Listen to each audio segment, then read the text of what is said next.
Olá, estamos de volta. Você está acompanhando o programa Reavivados por Sua Palavra. Privilégio de estudarmos um capítulo da Bíblia por dia e meditarmos nesse capítulo. Minha sugestão, faça isso com muita calma, tranquilidade, atento aos versos bíblicos. No capítulo 12 e no capítulo 13, Jó volta a se defender, a gente viu, das acusações dos seus amigos.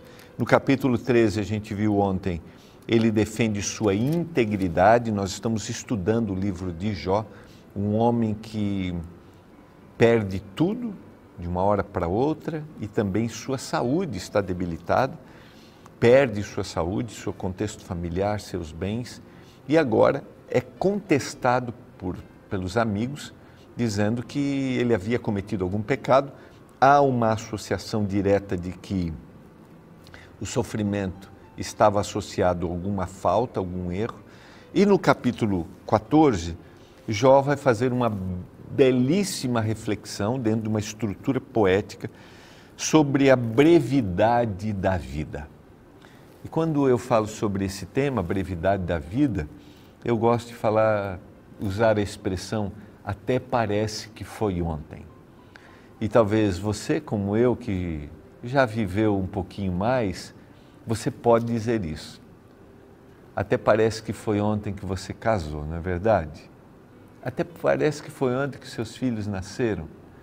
Até parece que foi ontem que você se formou na faculdade. E o tempo passa muito rápido, muito rápido. E essas reflexões, lembrando que o contexto de Jó é tentar esclarecer toda essa situação, mas é um discurso para a gente meditar. Eu quero ler alguns versos aqui e aplicar para a nossa vida. O homem nascido de mulher vive breve tempo, cheio de inquietação.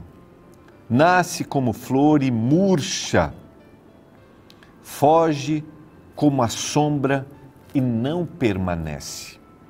E sobre tal homem abre os olhos e o fazes entrar em juízo contigo. Ele está falando a respeito do contexto que ele está vivendo. Ele está dizendo, a vida passa muito rápido, as coisas passam muito rápido. Ele usa aqui metáforas, né? Primeiro ele está dizendo que a vida é cheia de inquietações, de coisas que a gente não consegue explicar. E é exatamente assim. E aí ele vai usar o exemplo da flor que murcha, da sombra que vai embora, não permanece. Ele está dizendo, e agora eu estou no juízo com o Senhor? A vida passa rápido, Senhor. A gente vai ver mais para frente que ele crê na eternidade, crê na ressurreição. Mas ele está dizendo, essa vida aqui, eu estou passando por essa situação difícil e ainda estou em juízo contigo, o Senhor está me cobrando isso.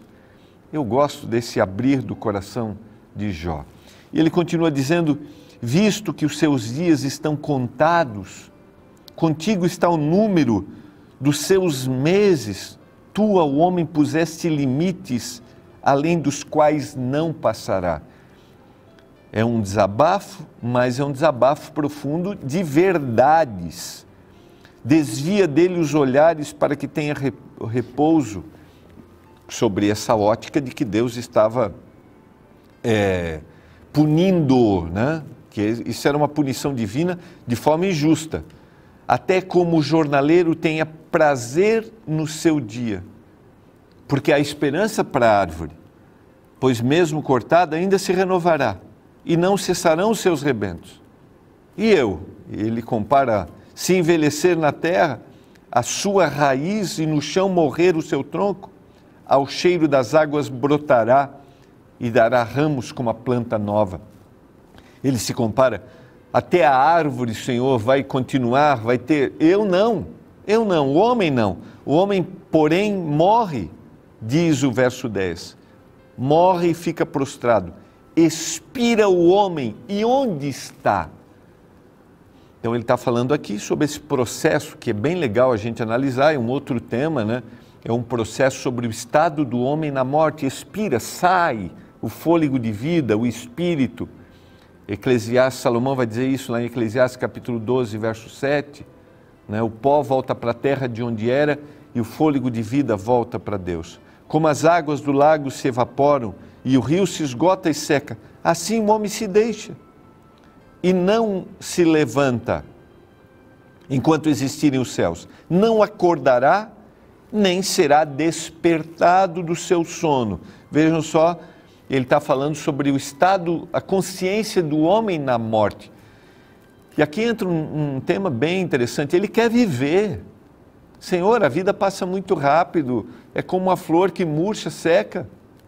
E eu quero viver, porque há prazer na vida. Senhor, mas depois que eu morrer, vou estar dormindo. Não haverá, não vou ser, nem será despertado do sono. Eu vou esperar a ressurreição. Lembra bem, ele está falando sobre o valor da vida, mesmo que em alguns momentos ele deseja a morte, tá? Ele deseja a morte. Ele deseja a morte como alívio para o seu sofrimento. Mas ele sabe o valor que a vida tem. E eu quero pensar um pouquinho com você aqui. Que valor a vida tem para você? Tem alguma coisa que te tirou a motivação para viver, para acordar cada manhã? Quero resgatar isso em você. Converse com Deus sobre isso. Esse desabafo de Jó é: Senhor, eu quero ter o prazer de viver, eu quero acordar cada manhã, mesmo com os desafios, porque ele vai dizer lá no verso 1, né? O homem tem suas inquietações. Você tem suas inquietações? Você tem coisas que você não consegue explicar? Eu tenho. Eu tenho minhas inquietações, coisas que eu não consigo explicar, mas essas inquietações e o inexplicável não tiram da gente a vontade de viver, não devem tirar da gente a vontade de viver. E Jó está dizendo isso para Deus, porque muito mais do que perdas, muito mais do que limitações que ele tem, é a questão da injustiça, do olhar injusto daquilo que ele está passando, que está tirando isso dele. Tem alguma coisa que parece injusta diante de você, daquilo que você está passando, que está te tirando o prazer de viver? Conta para Deus como Jó.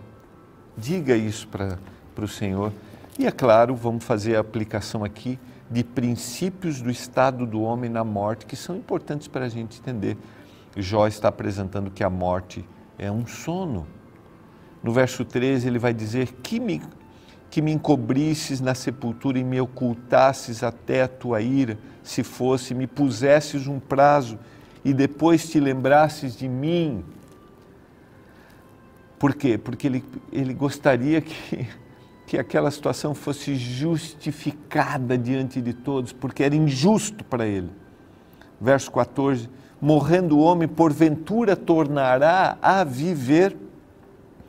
Todos os dias da minha luta esperaria até que eu fosse substituído. Jó não tem dúvida da ressurreição, mas ele queria continuar vivendo. Se a gente vai para o capítulo 19, só para a gente confirmar, que é um verso que eu já citei aqui, é um capítulo bem interessante, porque eu sei que o meu Redentor vive e que por fim se levantará sobre a terra. E o verso 26, olha: depois revestido este meu corpo da minha pele, em minha carne verei a Deus. Jó acredita na ressurreição, mas o que ele deseja aqui é continuar vivendo, desfrutando a vida, mesmo que ela seja breve. Chamar-me-ias e te responderia, teria saudades da obra das tuas mãos, até contarias os meus passos e não levarias em conta os meus pecados. A minha transgressão estaria selada num saco e terias encoberto as minhas iniquidades. Como o monte se desfaz e a rocha que se remove do seu lugar, como águas gastam as pedras e as cheias arrebatam o pó da terra, assim destróis a esperança do homem. A gente já estudou o tema da esperança, como ele é recorrente no livro de Jó. E como a esperança é que move a gente, lembra? Eu citei isso como um fio esticado, como uma corda esticada, e agora não tenho mais. E ele está dizendo, Senhor, eu quero viver, e o Senhor destruiu a minha esperança. Quero te dizer uma coisa, o olhar de Jó está equivocado, mas é um desabafo. Nossos olhares podem ser equivocados, mas Deus considerará o nosso desabafo, mesmo que esteja errado. Por isso, não tenha receio de estar diante de Deus e de colocar diante dele aquilo que você está sentindo. Assim como quando você olha para o seu filho e parece que ele não está bem, e você pergunta, filho, o que está passando? Porque quando eles são crianças eles falam mais, né? Eles abafam, eles choram, e aí a gente quer saber o que aconteceu. Eles vão crescendo, e aqui é uma coisa importante para a gente considerar, a gente nunca deveria reprimir um choro, reprimir um desabafo. Frases como, não chora, homem não chora. Essas são frases inadequadas, porque Deus não reprime os nossos sentimentos, as nossas angústias. Bem pelo contrário, o Senhor diz, venha, fale o que você está sentindo. Mesmo que essa fala, esses questionamentos sejam totalmente fora de contexto, Deus quer que a gente coloque diante dele isso. E eu aplico isso ao nosso contexto familiar. Seja atento, atento ao olhar, ao calar-se do seu cônjuge. Seja atento ao olhar, ao calar-se de um filho, de uma filha, se na adolescência agora se isola. Seja atento. Talvez a gente nem precisa questionar e querer que ele fale, mas pelo menos dizer, eu estou aqui a hora que você quiser falar. Porque é o que Deus faz comigo e com você. Deus olha para a gente nesse momento e diz assim, eu estou aqui, o que você quer falar? O que você deseja falar para Deus hoje? São frustrações de relacionamentos, são frustrações no seu âmbito religioso, na sua comunidade religiosa, são frustrações nos seus empreendimentos, nos seus negócios. Você sabe, a gente deveria, ou a gente deve, olhar para Deus muito mais próximo de nós. Aquele Deus que está com o ouvido atento para o nosso clamor. E eu quero convidar você nesse momento a isso. Jó termina esse capítulo com o desabafo das dores que ele sente.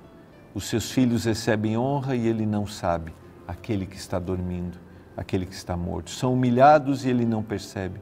Sente as dores apenas do seu próprio corpo e só a seu respeito sofre a sua alma.